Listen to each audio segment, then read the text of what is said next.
الحجة أبو داود سليمان بن أشعث عن يزيد السجستاني رحمه الله تعالى وبه قال حدثنا محمد بن مسنى قال حدثنا محمد بن أبي عدي محمد بن ابی عدی، اس کے نیچے لائن لگاؤ، ٹھیک ہے. آگے کی روایت ہے محمد بن ابی، ہاں ٹھیک ہے، پڑھیں اس کو. محمد يعني بن عمرو قال حدثني ابن شهاب عن عروة بن الزبير عن فاطمة بنت أبي حبيش قال إنها كانت تستحاض فقال لها النبي صلى الله عليه وسلم إذا كان دم الحيضة فإنه كان دم إذا كان دم الحيضة، جب حیض کا خون آتا ہے فإنه دم اسود، وہ کالے رنگ کا خون ہوتا ہے، یعرف پہچانا جاتا ہے. فإذا كان ذلك، جب ایسا ہو تو فامسك عن الصلاة، نماز سے رک جاؤ. فإذا كان الآخر، اور جب وہ دوسرا خون آئے یعنی دوسری طرح کا خون آئے فتوضي، تو وضو کرو، وصلی، اور نماز پڑھو. فإنما هو عرق، کہ وہ عرق کا خون ہے، یعنی حیض کا خون سیاہ رنگ کا ہوتا ہے اور دوسرا خون جو ہے وہ دوسرے رنگ کا ہوتا ہے. اس سے واضح ہوا کہ یہ ممیزہ ہے، ٹھیک ہے، یہ عورت ممیزہ ہے. یہ سودا رضی اللہ عنہ فاطمہ بنت ابی حبیش کا قصہ ہے. آگے چلو. قال ابو داود قال ابن مسنى قال حدثنا به ابن ابي عدي ابن عدی کے نیچے لائن لگاؤ. ابن عدی نے جب اپنی کتاب سے ذکر کیا تو اس طرح روایت ذکر کی، ٹھیک ہے. روایت کو کس طرح ذکر کیا کہ ان محمد یعنی ابن عامر قال حدثني ابن شهاب عن عروة بن الزبير عن فاطمة بنت ابی حبیش، ٹھیک ہے. اور جب خود کتاب کو ذکر کیا تو پھر ثم حدثنا فی بعد حفظا، جب اپنی حفظ سے زبانی روایت بیان کی تو قال حدثنا محمد بن عمرو عن الزہری عن عروة عن عائشہ، ٹھیک ہے. یعنی جب کتاب سے پڑھ کے سنایا تو فاطمہ، اور جب اس سے سنایا تو پھر حضرت عائشہ کا ذکر کیا، ٹھیک ہے بھائی. قالت ان فاطمہ كانت تستحاض فذكر معناه، پھر اس طرح کی روایت ذکر کی. آگے چلو.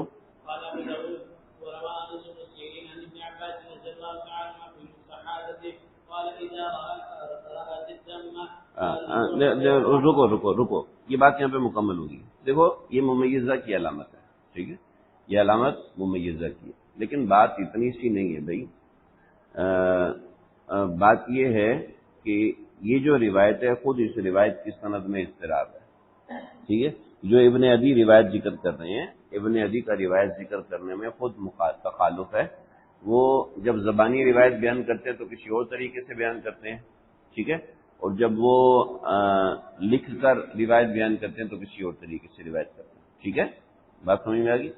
لیکن یاد رکھو آپ حدیث پڑھ رہے ہو، یہ کوئی اضطراب ایسا نہیں کہ جس سے مسلک ثابت نہ ہو، ٹھیک ہے. اب دیکھو انہوں نے فاطمہ بنت ابی حبیش کا ذکر کیا نا کہ قال انہا، آپ نے ان کے بارے میں فرمایا، ٹھیک ہے. اب دوسری روایت میں سیدنا عائشہ فرمایا ان فاطمہ كانت تستحاض، فاطمہ قصہ تو فاطمہ کا ہی ہے. جب قصہ فاطمہ کا ہے تو بات تو تبدیل نہیں ہوئی. جب بات تبدیل نہیں، اوپر والے معنی کی روایت ہے تو پھر اس بات میں کوئی ایسی بات نہیں ہے کہ ہم کہہ سکیں کہ بھی یہ روایت غلط ہے، ٹھیک ہے. لیکن بات اتنی سی ہے کہ دیگر معتد بھی جو روایات ہیں ان روایات کے اندر ذکر معتدہ کا ہے. اس روایت میں خاص طور پر اسود کا ذکر ہے کہ سیاہ خون. تو ایک بات سمجھ لو، حیض کا خون ہمیشہ سیاہ نہیں ہوتا، ٹھیک ہے. کوئی خاص موقع ہوتا ہے تو اس وقت سیاہ ہوتا ہے، ورنہ عام طور پہ حیض کا خون سیاہ نہیں ہوتا. جیسے کہ اگلی روایت ہے، دیکھو پڑھیں ذرا. بحرانی مطلب سرخ رنگ، انتہائی سرخ رنگ، انتہائی یعنی گاڑا گہرا سرخ رنگ. گہرا سرخ رنگ کا کیا مطلب ہوا؟ گہرا سرخ رنگ کا مطلب یہ ہوا گہرا سرخ رنگ کا کیا مطلب ہوا؟ یہاں پہ کوئی چیز ایسی نہیں ہے گہری سرخ رنگ کی. دیکھو یہ کتاب دو مجھے، یہ شرح مانگ الاسار دو. ایک بندہ شرح مانگ الاسار اٹھائے، ایک بندہ ساتھ کی بخاری اٹھائے. ہاں بھائی یہ کون سا رنگ ہے؟ یہ کون سا رنگ ہے؟ رنگ کا نام بتاؤ. سبز. یہ کون سا نام ہے؟ یہ کون سا رنگ ہے؟ سبز نا. یہ سبز اتنا گاڑا ہوا کہ کالے کی طرف مائل ہو گیا، سمجھ رہے ہو؟ وہ ہلکا سبز ہے حالانکہ وہ بھی گاڑا ہے، لیکن یہ اتنا سبز ہو گیا کہ کالے کی طرف مائل ہو گیا. تو بحرانی اس رنگ کو کہتے ہیں جو اتنا سرخ ہو کہ وہ کالے کی طرف مائل ہو جائے. بات سمجھ آئے گی؟ چلو جی. جب وہ گہرا سرخ ہونے لگے تو فلا تصلی، نماز میں وَإِذَا رَأَتِ الطُّهْرَ، جب تم طور دیکھو وَلَوْ سَاعَةً، اگرچہ ایک ساتھ کو، فَلْتَغْتَسِلْ، تو تم غسل کرو، وَتُصَلِّ، اور نماز پڑھو. مقبول کہتے ہیں کہ عورتوں کو پتہ ہوتا ہے، عورتوں کو پتہ ہوتا ہے کہ حیض کب شروع ہو رہا ہے اور استحاضہ کب شروع ہو رہا ہے.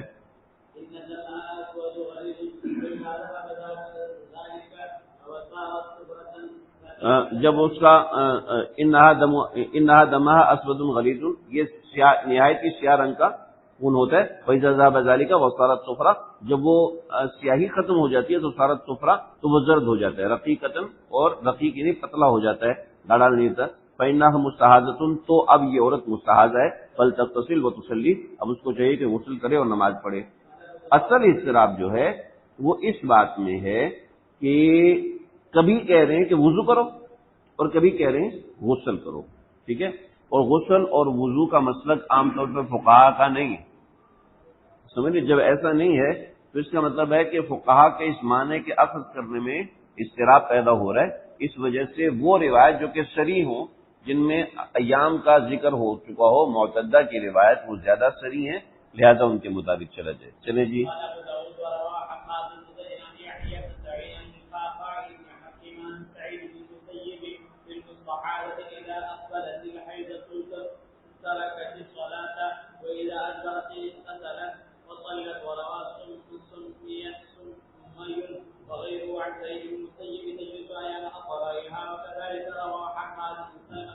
انہیں دیگر حضرات کی تجلیس و ایام اقرائیہ، ایام اقرا یعنی حیض کے ایام میں بیٹھے. ایام اقرائیہ ایام کا ذکر ہے، ایام سے معتدہ ہی مراد ہے، تو وہی مسلک راجی ہو رہا ہے. اب ایک اور مسلک سامنے آ رہا ہے، وہ مسلک ہے امام مالک رحمۃ اللہ علیہ کا. دو مسلک تھے، ایک مسلک تھا ممیزہ کا، ایک مسلک تھا معتدہ کا. ٹھیک ہے؟ وہ میں نے آپ کو لکھ کے بھی دیے تھے. لیکن اس کے ساتھ ایک اور مسلک سامنے آ رہا ہے، اور وہ ہے استظہار. استظہار کیا ہوتا ہے؟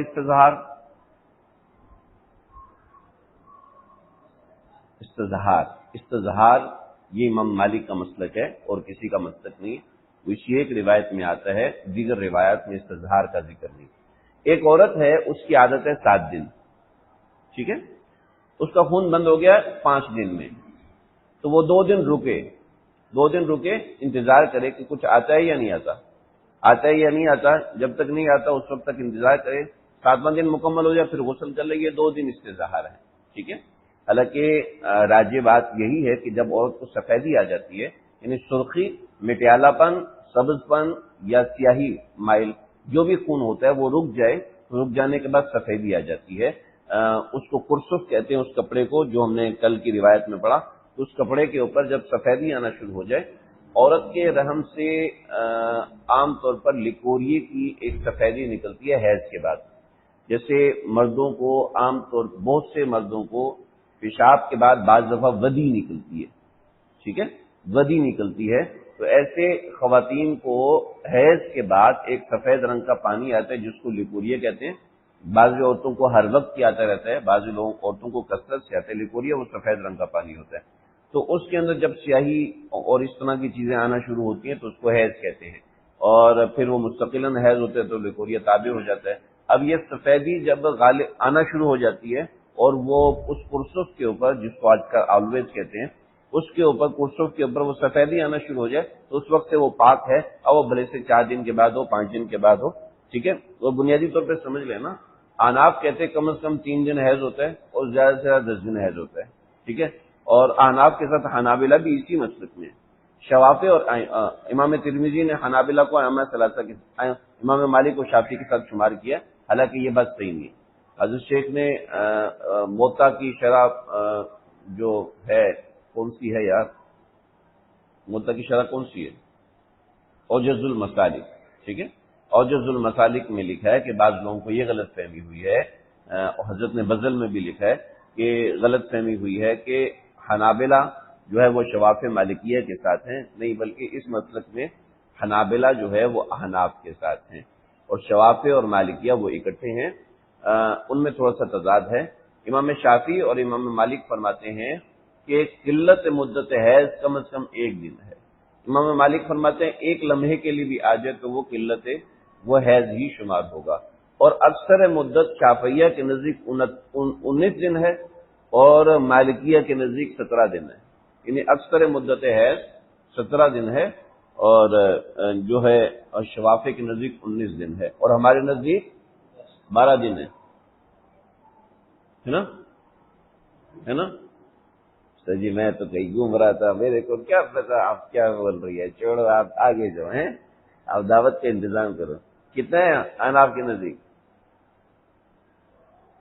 صحیح میں سوچ رہا تھا جب شادی ہوگی تو بیگم سے پوچھ لوں گا، اب میرے کو سننے کا کیا مطلب ہے، کلاس میں حاضر ہو یار۔ ہے جی، آپ کے نزدیک اکثر مدت حیض 12 دن ہے، ٹھیک ہے، 15 دن ہے۔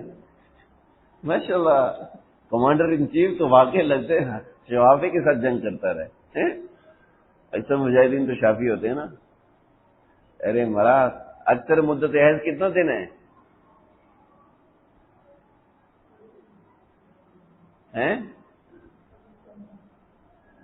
کم از کم 15۔ چلو ماشاء اللہ، بہت جنرل نالج بہت ہے۔ چلو جی آگے چلو۔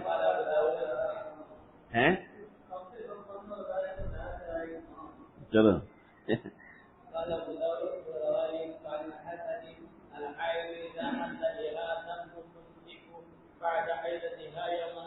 تم سے کو رک جائے بعد حیضتھا، اپنے حیض کے بعد ہونا چاہیے تھا، بعد حیضتھا، اپنے حیض کے ختم ہو، کیونکہ یہ مصدر استعمال، چلو حیضہ بھی صحیح ہے، بعد حیضتھا یومن او یومین، 1 دن یا 2 دن رکے، فہی مستحاضہ، تو وہ مستحاضہ ہوگی، ٹھیک ہے۔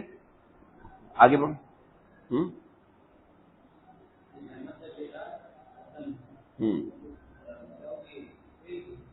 ہاں ایک منٹ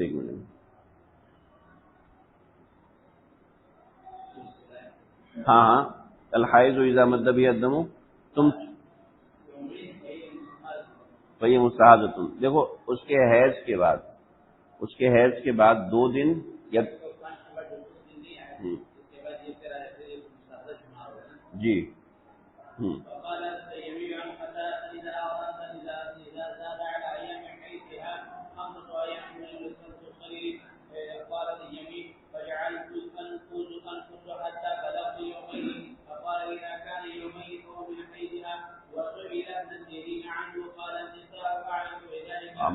خواتین ذرا جانتی ہیں اس کا کیا مطلب ہوا؟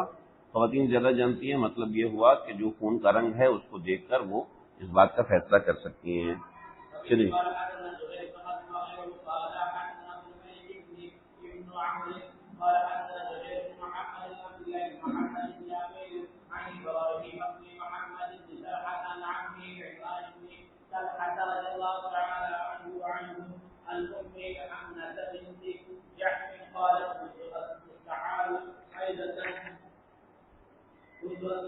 كنت استحاض حیضۃ کثیرۃ، مجھے بہت شدت سے حیض آتا تھا، فاتیت رسول اللہ صلی اللہ علیہ وسلم، اللہ کے نبی کے پاس آئی، اللہ کے نبی کے پاس میں آئی تو استفتیہ، کہ میں آپ سے مسئلہ پوچھ سکوں، واخبرہ، اور آپ کو بتا سکوں، فوجدتہ فی بیت اختی، میں نے آپ کو پایا اپنی بہن کے گھر میں، یعنی زینب بنت جحش جو امہات المومنین ہیں ان کے گھر میں، فقلت یا رسول اللہ انی امرأۃ استحاض حیضۃ کثیرۃ شدیدۃ، مجھے بہت کثرت سے ہے، فما تری فیہا قد منعتنی الصلاۃ، اور آپ کی کیا رائے ہے، میری بہن تو مجھے نماز اور روزے سے روک چکی ہے، فقال، تو آپ نے فرمایا، انعت لک القرصف، بھئی تم قرصف کیوں نہیں رکھتی ہو، فإنہ یذھب الدم، کہ یہ دم کو روک دیتا ہے، یعنی قرصف مطلب ایک روئی کا ٹکڑا آپ اس گول سوراخ کے اندر رکھ دو، وہ خون کو روک دے گا۔ قالت ہوا اکثر من ذلک، وہ تو اس سے زیادہ ہے، قال فاتخذی ثوبا، تو پھر کپڑا باندھو، فقالت ہوا اکثر من ذلک انما اسج سجن، یہ دھار کی طرح بہتا ہے۔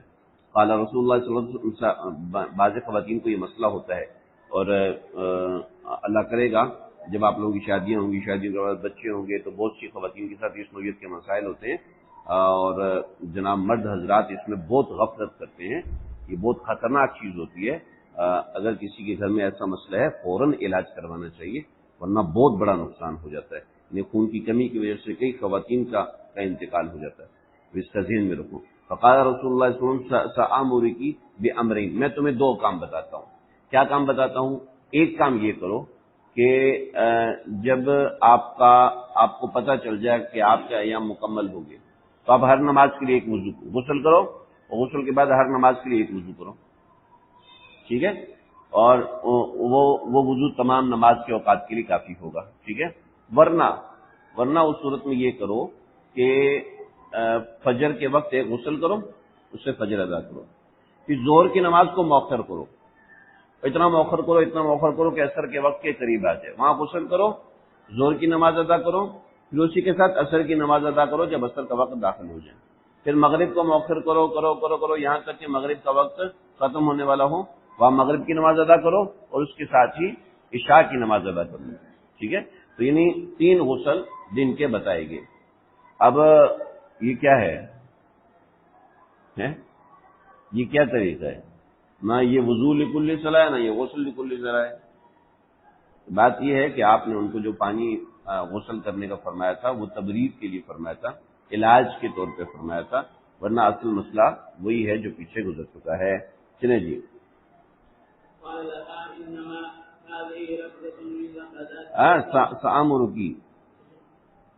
سآمرکی بأمر فإما فعلت، ایک کر لو گے تو دوسری کے لیے کافی ہوگا۔ فإن قویت علیہما فأنت عالم، اگر تو یہ دونوں کر سکتی ہے تو یہ تیرے لیے بہتر ہے۔ قال لها انما هي رکضۃ من رکضات الشیطان، یہ شیطان کی چوٹ میں سے ایک چوٹ ہے، یعنی یہ بیماری ہے، سمجھ رہے؟ تمہیں حیض جو آتا ہے وہ یہ 7 دن آتا ہے یا 6 دن آتا ہے، فی علم اللہ، جو اللہ کے علم میں ہے، یعنی آپ کو اس کا اندازہ لگاؤ، آپ اس کی تحری کرو، ٹھیک ہے؟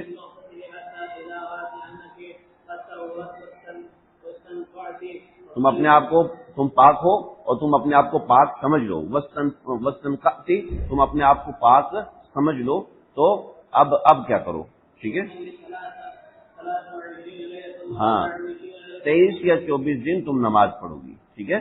ویامہ وصومی، اور اپنا روزہ رکھو گی، ٹھیک ہے؟ فإن ذلک یجزی ہوگا، یہ آپ کے لیے کافی ہوگا، وکذلک فعلی فی کل شہر، ایسے ہر مہینے کا، کما یزن النساء، جیسے کہ عورتوں کو حیض آتا ہے اس طریقے سے اپنے حیض کے دن گزارو، کما یا طہورنا، جیسے وہ پاک ہوتی ہے اس طرح تم پاک ہو، میقات حیضہن و طہرہن، حیض کا ایک طہور کا ایک وقت مقرر ہوتا ہے۔ فإن قویت علی ان تؤخر الظہر، اگر تمہیں طاقت ہوتی ہے تو تم ایسا کرو کہ ظہر کو مؤخر کرو، وتعجل العصر، اور عصر کو معجل کرو، جلدی پڑھو، فتغتسلین وتجمعین بین الصلاتین، اور تم اس کے لیے غسل کر لینا اور دونوں جماعتوں کو جمع کر لینا، اس کو الظہر والعصر، ظہر عصر کو، وتؤخرین المغرب، اور مغرب کو مؤخر کرو، وتعجلین العشاء، اور عشاء کو جلدی کرو، ثم تغتسلین وتجمعین بین الصلاتین، اور دونوں جماعتوں کو جمع کر لینا، فقری، بس ایسا کر لو، وتغتسلین مع الفجر، اور اسی طریقے سے فجر کو فجر کے لیے تم غسل کر لیا کرو، وتصومی، اور روزہ رکھ لیا کرو، ان قدرتی اعلیٰ ذالک، اگر تو اس پر قادر ہے۔ قال رسول اللہ صلی اللہ علیہ وسلم وہذا اعجب امرین الی، آپ صلی اللہ علیہ وسلم نے فرمایا کہ یہ جو کام ہے یہ میرے لیے زیادہ آسان ہے۔ تو اس جملے کے اوپر آگے قال ابو داؤد ہے کہ یہ جملہ آپ صلی اللہ علیہ وسلم کا نہیں ہے بلکہ یہ حضرت حمنا کا ہے۔ چلو جی،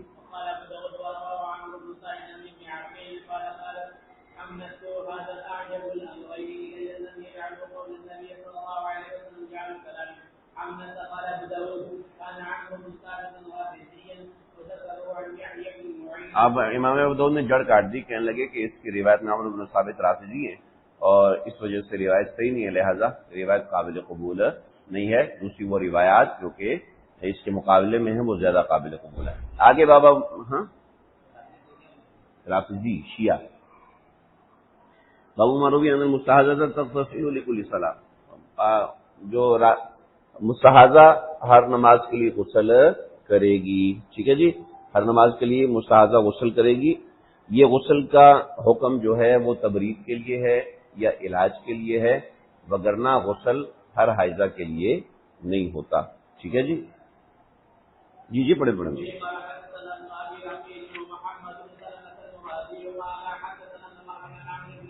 ہاں دیکھو، عن عمرو بن الحارث وعن ابن شہاب، لگی لگا لو اس کے نیچے۔ اچھا بھی حضرت علی، حضرت ابن مسعود، حضرت ابن زبیر، ان تینوں حضرات کا مسلک تھا کہ مستحاضہ ہر نماز کے لیے الگ سے غسل کرے گی، سمجھ رہے ہو؟ عمرو بن حارث دیکھو عن ابن شہاب، ٹھیک ہے، دیکھو عن ابن شہاب اس سے مراد، دیکھو ابن شہاب اصل مرکزی آدمی ان تمام روایات کا، ٹھیک ہے. پہلی روایت میں ابن شہاب اور عمر بن حارث ہیں. پڑھو جی، پڑھے.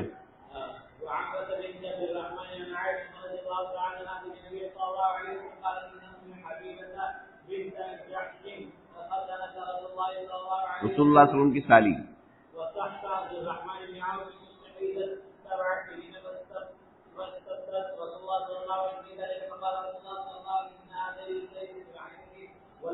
لگے کہ بھائی 7 سال سے مستقل حیض آ رہا ہے، فرمایا یہ تو حیض نہیں ہے، لیکن ہذا عرقن، یہ تو ایک رگ سے خون آ رہا ہے، فاغتسلی وصلی، غسل کر نماز پڑھ، ٹھیک ہے. فی مرکن ایک بڑے ٹب کے اندر بیٹھی ہوئی تھی، ہاں، اپنی بہن کے حجرے کے اندر، یہاں تک کہ خون جو ہے وہ اوپر آیا. تو پیچھے روایت گزر چکی ہے. آگے یونس عن ابن شہاب، یونس عن ابن شہاب، یہاں ابن شہاب کے شاگرد کون ہیں؟ یونس ہیں. چلو جی.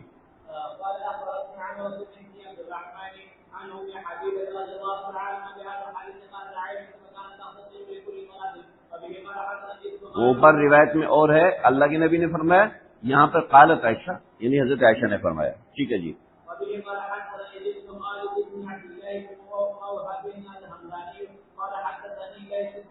لیث بن سعد عن ابن شہاب، یہاں پہ ابن شہاب کے شاگرد کون ہیں؟ لیث بن سعد ہے. ٹھیک ہے چلو جی.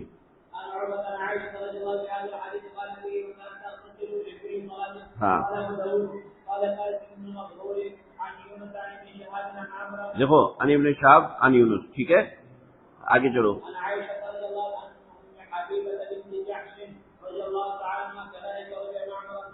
معمر زوری، ٹھیک ہے. یہ زوری کون ہے؟ ابن شہاب زوری، ٹھیک ہے.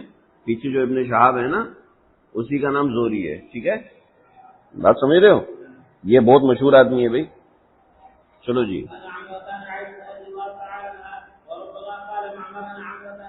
دیکھو معمر جو ہے وہ کبھی ایسے روایت کرتا ہے اور کبھی دوسری طریقے سے روایت کرتا ہے،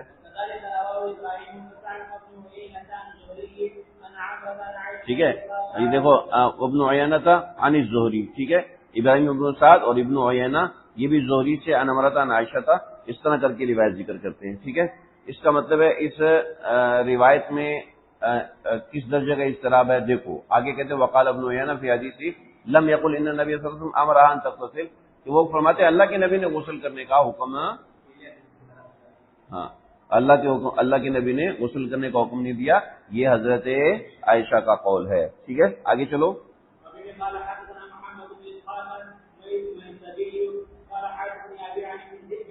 عن ابن شہاب عن ابن ابی ذئب عن ابن شہاب سے روایت کرتے ہیں. چلو جی. دیکھو ٹھیک ہے، عمرہ کے ساتھ نسبت آ گئی ابن عبد الرحمن کی، ٹھیک ہے.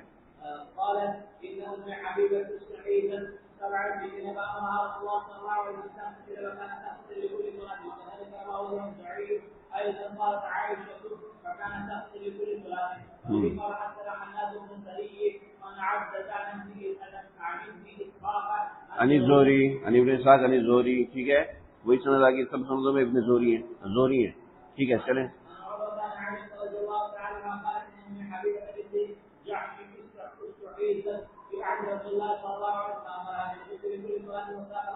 چنانچہ ان روایت کی وجہ سے حضرت علی کا اور اسی طریقے سے حضرت زبیر رضی اللہ عنہ ان کا مسلک یہ تھا کہ مستحاضہ تغتسل لکل صلاح کرے گی، ٹھیک ہے. لیکن آگے کی جو روایت ہے نا قال ابو رواہ ابن الولید الطیالسی لم اسمعه عن سلیمان بن کثیر عن الزہری، ٹھیک ہے. وہ فرماتے ہیں کہ زہری کی جو روایت آگے چل کے ابو الولید الطیالسی کی طرف سے آ رہی ہے وہ سلمان بن کثیر کا ان سے استماع ثابت نہیں. تو روایت میں انقطاع ہے، تو منقطع روایت سے کس طریقے سے استدلال کیا جا سکتا ہے، جبکہ اور بھی دوسری روایت ہیں اس کے اندر توضعی لکل صلاح ہے، توضعی لکل صلاح ہے. جب توضعی لکل صلاح ہے تو اضطراب آ گیا. اضطراب آنے کی صورت میں کیا ہے اس روایت سے استدلال نہیں کیا جا سکتا. اگرچہ اس کے اوپر کلام ہے لیکن ہم تفصیل میں کہاں جائیں گے.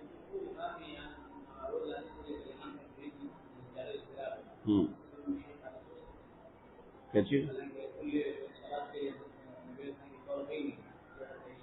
حضرت عائشہ کا قول ہے، لیکن بہرحال دیگر صحابہ کا بھی روایت ہے، تو اس لیے بعض حضرات اس بات کے اوپر ہیں کہ جو مستحاضہ ہے وہ تغتسل لکل صلاح کرے گی. ہم اس کو احتیاط پہ مبنی کہتے ہیں. ہم اس کو احتیاط پہ مبنی کہتے ہیں. کیا چیز؟ ہاں، یہ اس سے اضطراب نہیں ہوتا. ٹھیک ہے، یہ تو طریق سنی بتا رہے نا، سنی یہ ہے. لیکن ایک بات آجو، ایک بات سمجھ لینا، ابن شہاب جو ہے نا جہاں عنانا کرتا ہے وہاں محدثین پیچھے ہٹ جاتے ہیں. ابن شہاب زہری بہت جی صحیح ہے، سارے آؤ گے پکا؟ صحیح ہے، صحیح ہے، ٹھیک ہے، جزاک اللہ. دیکھو بخاری میں نا جہاں بھی ابن شہاب زہری سے عنانا ذکر کیا نا تو امام بخاری نے اس کی تائید میں تحدیث بتائی ہے. ٹھیک ہے، تو اس سے روایت کی کمزوری بھی آتی ہے. لیکن سیدھی صحیح بات یہ ہے کہ تغتسل لکل صلاح بھی ثابت ہوتا ہے. ٹھیک ہے، وہ بھی ثابت ہوتا ہے، لیکن حکم شرعی تو ایک ہوگا نا. لہذا جب حکم شرعی ایک ہوگا تو وہ مضبوط روایات سے معتدہ کا مسئلہ ہے، وہ وضوء لکل صلاح ثابت ہوتا ہے. جب وضوء لکل صلاح ثابت ہوتا ہے تو تغتسل لکل صلاح کو ہم احتیاط پہ مبنی سمجھیں گے یا ہم اس کو علاج پہ مبنی سمجھیں گے کہ آپ صلی اللہ علیہ وسلم نے ان خواتین کو تغتسل لکل صلاح کا حکم دیا تھا. تو روایت بہرحال ثابت ہوتی ہیں، اگرچہ محدثین کا اس پہ بڑے زبردست قسم کے اشکالات ہیں. جیسے کہ یہاں پر بھی خود مصنف ذکر کرتے ہوئے کہہ رہے ہیں کہ اس روایت میں انقطاع بھی ہے، اس روایت میں اضطراب بھی ہے، اور اس روایت کے اندر تبدیلی بھی ہے کہ بعضی روایت میں توضعی لکل صلاح کا لفظ آیا ہے. چلے جی، نہیں، یہ اس کو پڑھو، کالا بدود کو پڑھو گا نا. نہیں، کالا بدود نیچے والا نا.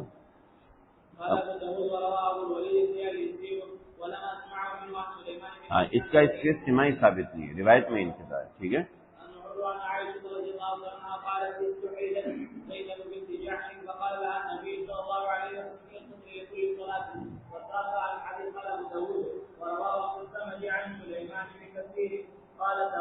ہاں